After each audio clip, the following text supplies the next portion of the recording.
Do you know the reason why agents withdrew from their work in Central? They were agents. But agents were told that they were going to be paid in batches, at different times, in different proportions.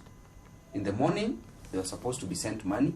In the afternoon, being sent money. At the time of counting, being sent money. But in the morning, intentionally, money was not being sent. What do you do as an agent? You say that these people have duped you. They were agents. But these agents were not paid. But the person who was paying these agents, I will not name the name, but I know, we all know. It's not even from our side. The person who was supposed to pay the agents was from Uhuru's side. You see? And this person intentionally refused to pay these agents. Intentionally. Then agents decided to withdraw because we are not being paid. We were hired to work, we are not being paid. Many places, especially in Mount Kenya, our agents, some of the areas where we had agents, they were given money at 6 a.m. and told, you guys, you have been paid for the day, you can go home. And they went home by the competitors, yes, by the agents for the competitors, and in some cases by presiding officers. We have evidence. Presiding officers were given money and they were giving agents, and agents will go and have some meat as the election was happening. The ROs were not keen to have Azimio agents in the polling station. I'll give you an example of one station at Karatina, where when the tallying got underway, town, Karatina, and Laira had 402 votes. The agents of the other parties have continued to tell us today that when we got to their votes, Azimio votes, they said, Naizi, that is now the PO. These 400 votes, 402 votes, na mwenyewe hatumuoni, mnataka tufanye nini naye? Weka kwa Ruto. 400 votes were put into UNDA, 2 were left with Raila. We have to clean up the names. There's something they were calling, I think, vetting of the names. Supposedly take it through intelligence and all this. And that process bogged us down for weeks and months. And eventually, every day we will come and say, no, we are going, start afresh, and up to 2 weeks to the election, 10 days to the election, we still had no clean names. So-called clean names, the ones they were saying they're cleaning up.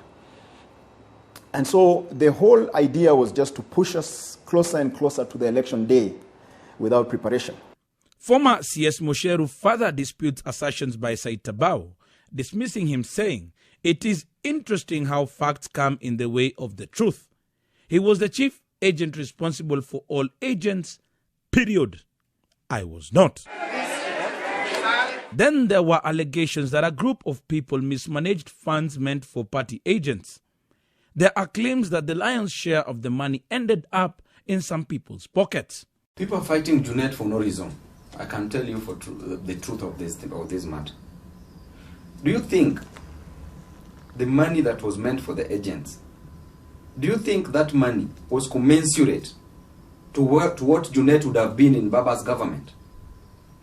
Do you think Junet would have left this election just to go so that he forgoes his dream in Baba's government?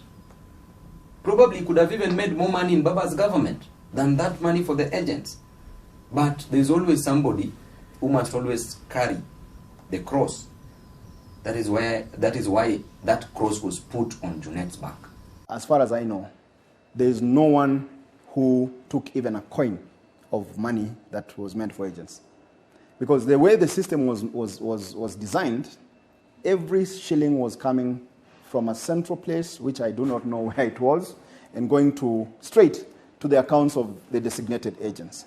So if there was a way that they did it, some of the ones who maybe were running that system, I never saw.